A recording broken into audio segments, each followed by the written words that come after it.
तमस्तु मा विद्विषावहै। ॐ शान्ति शान्ति शान्तिः। जय श्री कृष्ण मित्रों, આજથી આપણે એક નવું ચેપ્ટર શરૂ કરવાના છીએ। ચેપ્ટરનું નામ છે સુરેખ અસમતાઓ। બરાબર, હવે આ ચેપ્ટર બહુ જ સહેલું છે।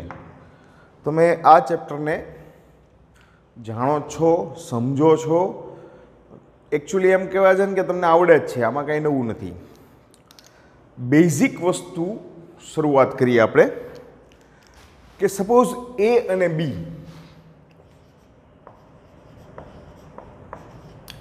કોઈ સંખ્યા છે,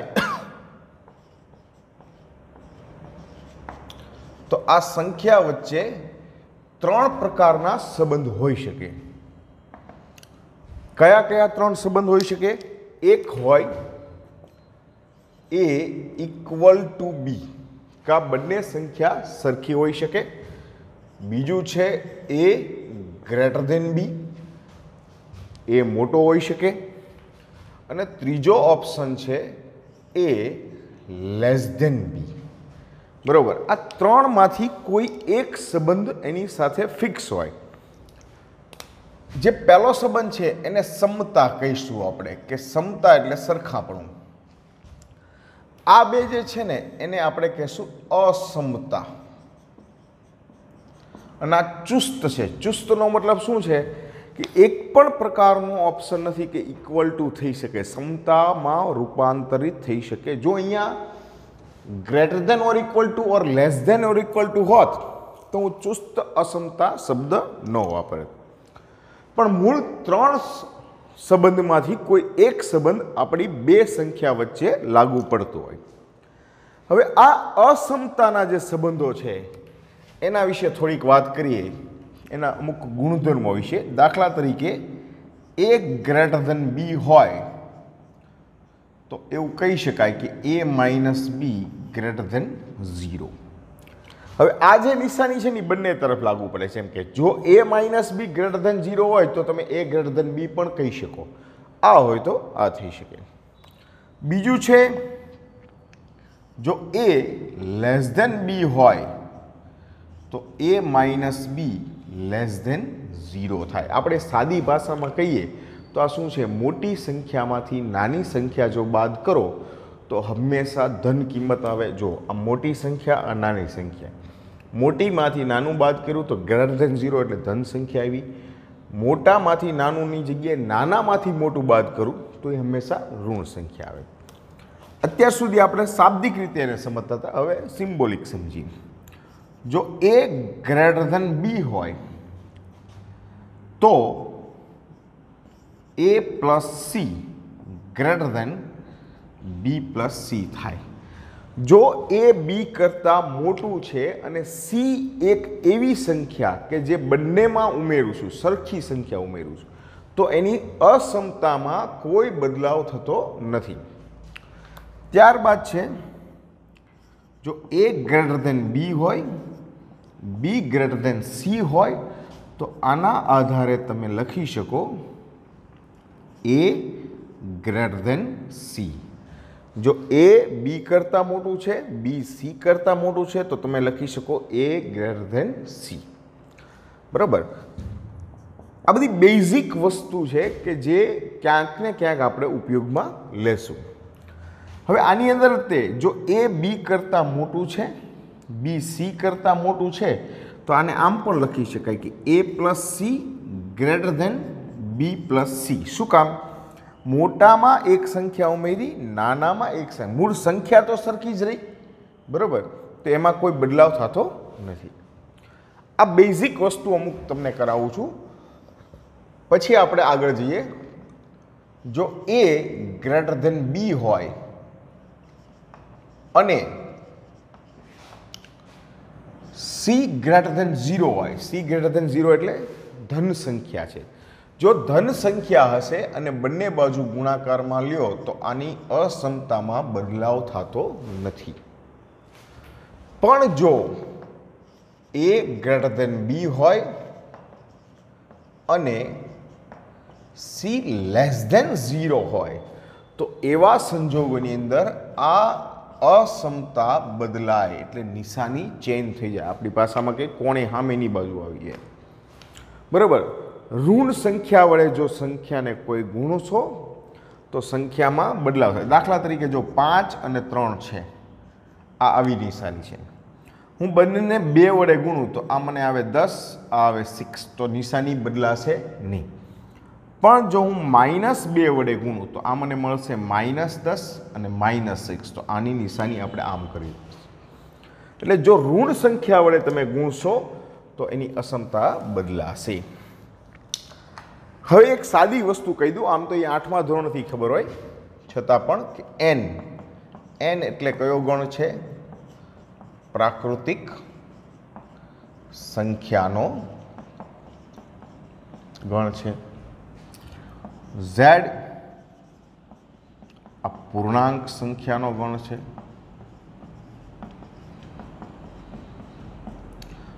q આ સમય સંખ્યાનો ગણ છે.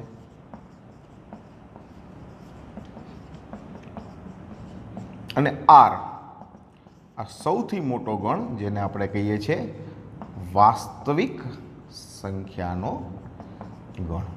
બરાબર. આની અંદર કઈ કઈ સંખ્યા આવે તો સૌથી પહેલા વાત કરી n ની. પ્રાકૃતિક સંખ્યા 1, 2, 3 થી લઈને અનંત સુધી હોય. બરાબર. 1 અને 2 ની વચ્ચેની સંખ્યા પ્રાકૃતિકમાં ન આવે. બરાબર. 1, 2, 3. પૂર્ણાંક સંખ્યા છે એમાં ધન અને ઋણ બંને સંખ્યા આવે. બરાબર. અસમય સંખ્યા એટલે સમય સંખ્યા p/q સ્વરૂપમાં હોય, જ્યાં p બિલોંગ્સ ટુ z હોય, q બિલોંગ્સ ટુ n હોય.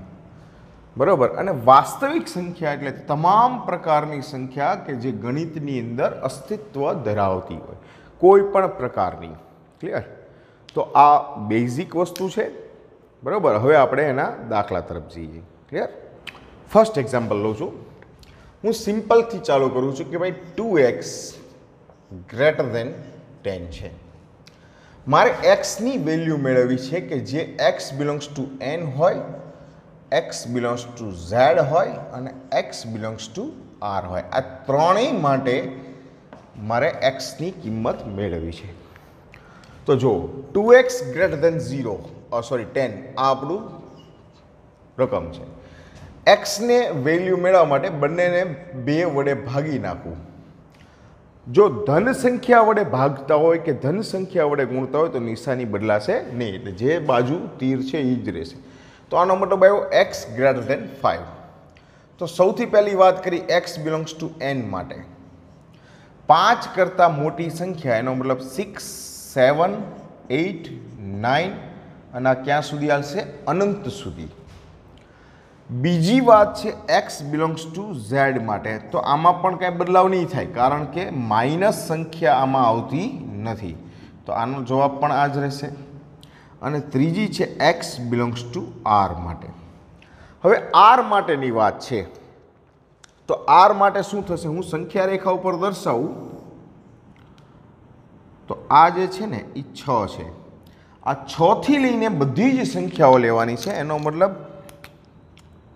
આ 6 થી ધન તરફની તમામ સંખ્યાઓ. આને અંતરાલ સ્વરૂપમાં લખી શકાય. જો હું મોટો અંતરાલ કરું, આ મોટો કૌંસ, બરોબર, તો આને કહેવાય કે 6 લેવાના છે ઇન્ફાઇનેટ. ઇન્ફાઇનેટ એટલે અનંત સુધી. ક્લિયર? આ મોટો કૌંસ એવું દર્શાવે છે કે છગડો લેવાનો છે. પણ જો હું મોટો કૌંસ ન દર્શાવું, ખરેખર મારે અહીંયા શું લખવું પડે? 6 નહીં, મારે 5 થી મોટું છે એટલે મારે લખવું પડે 5 થી ઇન્ફાઇનેટ. 5 લેવાના નથી. નાનો કૌંસ મતલબ લેવાનું નથી. એમાં 2 વસ્તુ તમને ખાસ કરાવી દઉં કે જો a b હોય આવી રીતે નાના કૌંસની અંદર, તો તમે આને લખી શકો a एक्स बी बराबर क्लियर।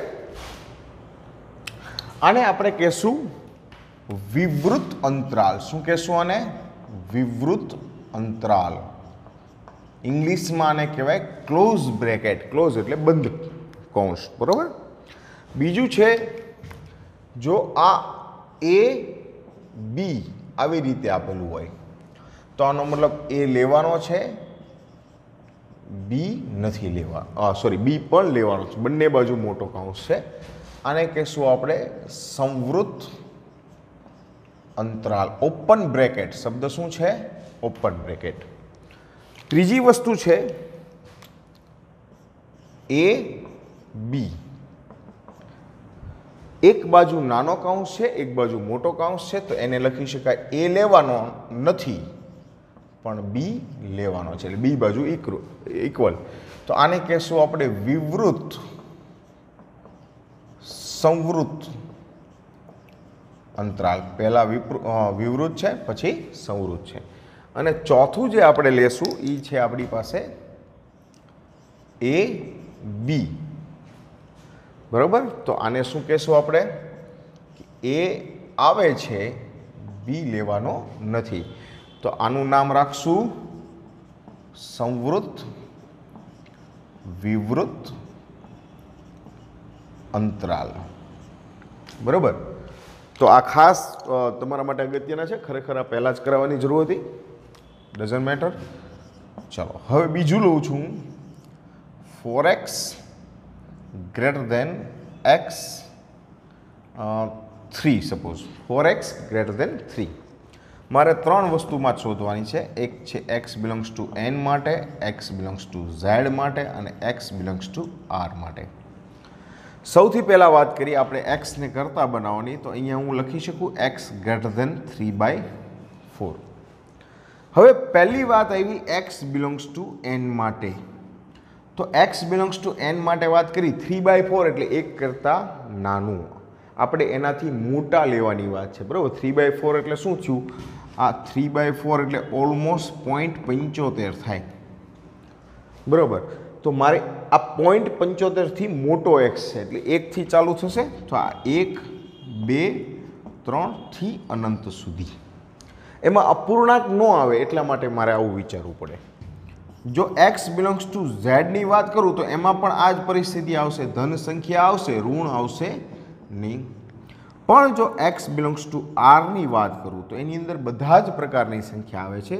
तो पहली वस्तु मारे 3/4 लेवाना नथी, एटले आ 3/4 माटे हूँ विवृत अंतराल करीश। 3/4 थी अनंत सुधी धन दिशा तरफ जवानुं, क्या सुधी जवानुं आपणे कीधुं नथी, એટલે અનંતવાળો કાઉન્સ ઇન્ફાઇનાઇટ કહેવાય અને એ હંમેશા ક્લોઝ બ્રેકેટ જ હોય, વિવૃત અંતરાલ જ હોય, ત્યાં કોઈ દિવસ સંવૃત હોય નહીં, અવ્યાખ્યાયિત ટર્મ છે એટલા માટે। તો આ આપણો answer x belongs two r માટે આવ્યો। ક્લિયર? નેક્સ્ટ એક્ઝામ્પલ બાજુ જઈએ। તમને કીધું છે 2x - 5 લેસ ધેન 8 સપોઝ। આપણે શોધવાનું છે x belongs to n, x belongs to z और x बिलोंग्स टू r माटे। चलो सौथी पहली वस्तु 2x - 5 बराबर 8 एने सॉल्व करिए। तो बन्ने बाजू +5 करूँ तो 2x अथवा तमारी भाषा में कहीए तो 5 ने आ बाजू लई लो, आ आवशे 2x लेस देन 13, तो x लेस देन 13/2। હવે 13/2 ઇક્વલ ટુ કેટલા અરાઉન્ડ થાય? 6.5 થાય કે નહીં? હવે 6.5 થી નાનો x લેવાનો છે, એટલે સૌથી પહેલું x બિલોંગ્સ ટુ n માટે 6.5 થી નાનો, એટલે 6 થી નાનો થઈ ગયો એના માટે તો 1 2 3 4 5 અને 6। બીજી વાત છે x બિલોંગ્સ ટુ z માટે, તો x બિલોંગ્સ ટુ z એટલે પ્લસ અને માઇનસ બંને બાજુ આવે। 6 થી નાનો પણ ક્યાં સુધી કીધું નથી, એટલે આ માઇનસમાં ગમે એ ટર્મ આવી શકે, પણ પ્લસમાં મેક્સિમમ એ કઈ જગ્યાએ જઈ શકે છે? 6 સુધી। 6 થી વધારે લેવાનું નથી, કારણ કે 6 થી વધારે પૂર્ણાંક સંખ્યા એટલે 7 થઈ જાય। આપણે 7 તો છે જ નહીં, આપણે પાસે છે 6.5। ત્રીજું જે છે એ અગત્યનું છે તમારા માટે, x બિલોંગ્સ ટુ r। 6.5 એટલે 13 દૂત્યાંશથી નાનું. ક્યાં સુધી નાનું? અનંત સુધી. અનંત આવ્યું એટલે આ આવશે માઇનસ ઇન્ફાઇનાઇટ, કારણ કે ડાબી બાજુના ભાગમાં ઋણ સંખ્યા. માઇનસ ઇન્ફાઇનાઇટ ટુ ક્યાં સુધી લેવાનું છે? 13/2 સુધી. શું 13/2 લેવાના છે? તો કે ના, એનાથી નાનું લેવાનું છે. એટલે આ આપણે વિવૃત અંતરાલ કરશું. એને ખ્યાલ આવી ગયો? નેક્સ્ટ જોઈએ. a 2x minus 7 greater than or equal to 15. આના માટે પણ આપણે વાત કરી કે x belongs to n, x belongs to z અને x belongs to r. આ ત્રણેય માટે આપણે કિંમત મેળવી છે. સૌથી પહેલાં વાત કરી, આપણી પાસે છે 2x minus 7 greater than or equal to 15. -7 ને સામેની સાઈડ લઈ જાઓ. 2x 15 plus 7 મને મળશે 2x greater than or equal to 22. Divide કરી દો તો x greater than or equal to 11. આ મને 11 મળ્યા. 11 કે તેથી મોટું, બરાબર. ઇક્વલ ટુ છે એટલે શબ્દ શું વપરાશે? 11 કે તેથી મોટું. આ બે ઓપ્શન આપે ખરેખર, કે x ઇક્વલ ટુ 11 પણ હોઈ શકે અને x ગ્રેટર ધેન 11 પણ હોઈ શકે. એટલા માટે સૌથી પહેલાં વાત કરીએ આપણે x બિલોંગ્સ ટુ n માટે. તો 11 કે તેથી મોટું લેવું હોય તો 11, 12, 13, 14, 15 આવું અનંત સુધી. ગ્રેટર ધેનમાં કોઈ લિમિટ આપી નથી. જો હું x બિલોંગ્સ ટુ z કહું તો પણ મારા માટે આ જ સંખ્યા આવશે, 11, 12, 13 થી અનંત સુધી, કારણ કે ઋણ તો છે નહીં, ગ્રેટર ધેન લેવાનું છે. પણ જો હું x બિલોંગ્સ ટુ r કહું તો મારે લેવાનું છે 11 થી મોટું, એટલે 11 નાની સંખ્યા થઈ ને, 11 લેવાના છે. એટલે અહીંયા હું સંવૃત અંતરાલ કરીશ, ઓપન બ્રેકેટ. ક્યાં સુધી લેવાનું છે? અનંત સુધી. અનંત એટલે ઇન્ફાઇનાઇટ, અને ઇન્ફાઇનાઇટમાં હંમેશા વિવૃત અંતરાલ આવે, ક્લોઝ બ્રેકેટ. એટલે આપણો આન્સર થઈ ગયો 11 to infinite. Clear? Next example છે 4x minus 70 less than or equal to -1. x belongs to n, x belongs to z અને x belongs to r. ત્રણેય માટે આપણે મેળવીએ. બરાબર? ખરેખર તમારે મોટા ભાગે r ઉપર જ આવશે, પણ આપણે અત્યારે પ્રારંભિક લઈએ. આ આવશે 4x minus 70, આ બાજુ લઈ લો તો -1 plus 17. આ 4x less than or equal to 16, તો x less than or equal to 4. આ તમારો આન્સર આવ્યો. આન્સર મીન્સ કે એની વેલ્યુ કેટલી છે એ ખ્યાલ આવ્યો. હવે આપણે આ આન્સર લેવાનો છે ત્રણ વસ્તુ માટે. એક છે x બિલોંગ્સ ટુ n માટે. n માટે 4 કે તેથી નાની સંખ્યા. તો આ 1, 2, 3 અને 4 4 આવશે, કારણ કે અહીંયા ઇક્વલ ટુ છે. x બિલોંગ્સ ટુ z માટે શું છે? 4 કે તેથી નાની સંખ્યા, તો ઋણ સંખ્યા સહિત આવ્યું. આ -2, -1, 0, 1, 2, 3 અને 4. અનંત સુધી કઈ બાજુ છે? ઋણ, કારણ કે 4 થી નાની, પણ કેટલી નાની કીધી નથી આપણને. અને થર્ડ છે x બિલોંગ્સ ટુ r માટે. r વાસ્તવિક સંખ્યામાં 4 કે તેથી નાની. નાની કેટલી છે ખબર નથી, એટલે માઇનસ ઇન્ફાઇનાઇટ કેટલું લેશું આપણે? અનંત. Close bracket. અહીંયા 4 લેવાના છે, એટલે આપણે એને ઓપન બ્રેકેટ રાખશું. ક્લિયર? વધુ એક દાખલા તરફ જઈએ આપણે. 2x plus 7 greater than or equal to 8. આપણે એક કામ કરીએ, less than or equal to કરીએ, નવું કંઈક. ચાલો, ત્રણ વસ્તુ આપણી પાસે કે x belongs to n, x belongs two z અને x બિલોંગ્સ ટુ r માટે કિંમત શોધવાની છે આપણે. તો +7 ને આ બાજુ લઈ લ્યો. આ થઈ ગયું 2x less than or equal to 8 minus 7. તો આ આવશે 2x less than or equal to 1. તો x less than or equal to 1/2. આવી કિંમત આવી. x ની કિંમત 1/2 કરતાં નાની છે. સૌથી પહેલી વાત કરીએ આપણે કે x બિલોંગ્સ ટુ n માટે. હવે જો 1/2 કરતાં નાની x મેળવવાની છે, પણ કેવી? પ્રાકૃતિક. 1/2 એટલે અડધું, અડધું એટલે 0.5, 0.5 કરતાં નાની પૂર્ણાંક સંખ્યા મળે નહીં, એટલે આ ખાલી ગણ આવશે.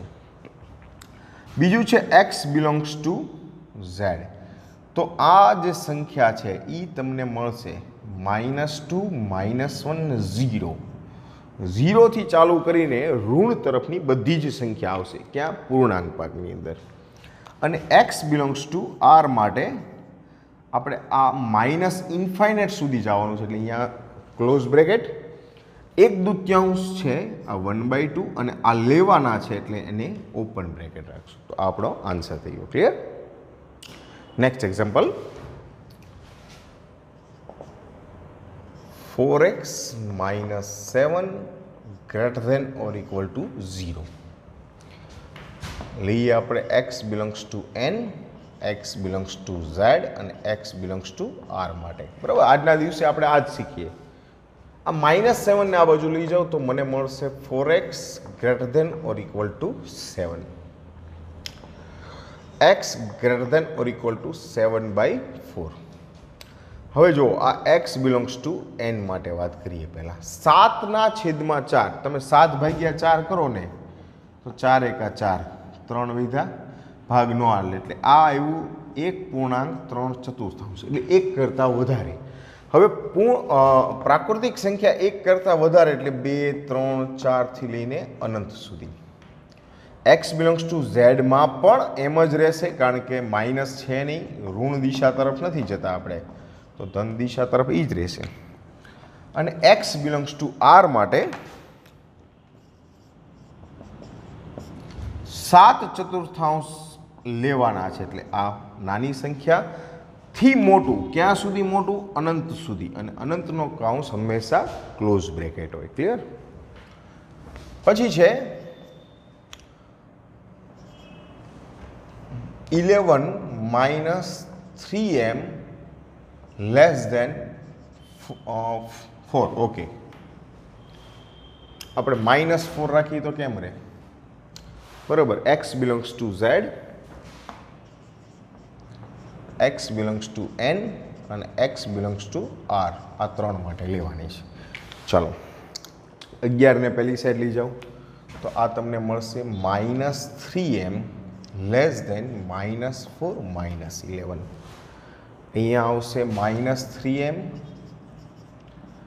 -15. હવે બંને બાજુ માઇનસ છે, હું નિશાની ચેન્જ કરીશ, બંને બાજુ માઇનસ વડે ગુણું છું તો આ મારા માટે થઈ જશે ગ્રેટર ધેન. શું કર્યું છે મેં? બંને બાજુ -1 વડે ગુણતા. જો તમે માઇનસ વડે ગુણો તો નિશાની ચેન્જ થઈ જાય. તો m ગ્રેટર ધેન 5 આવ્યો. અહીંયા મેં x લખ્યો છે ભૂલથી, બરાબર, આપણે લેવાનું છે m બિલોંગ્સ ટુ n માટે 5 થી મોટું, એટલે 5 થી મોટું કીધું છે, એટલે 6, 7, 8 થી લઈને અનંત સુધી. m બિલોંગ્સ ટુ z માટે વાત કરો તો એ પણ આ જ રહેશે, 6, 7, 8 ટુ અનંત સુધી. પણ જો m બિલોંગ્સ ટુ r માટે વાત કરો તો 5 થી મોટું, 5 લેવાનું નથી, એટલે 5માં ક્લોઝ બ્રેકેટ થી અનંત સુધી, એટલે અનંતમાં તો ક્લોઝ બ્રેકેટ જ આવે. ક્લિયર?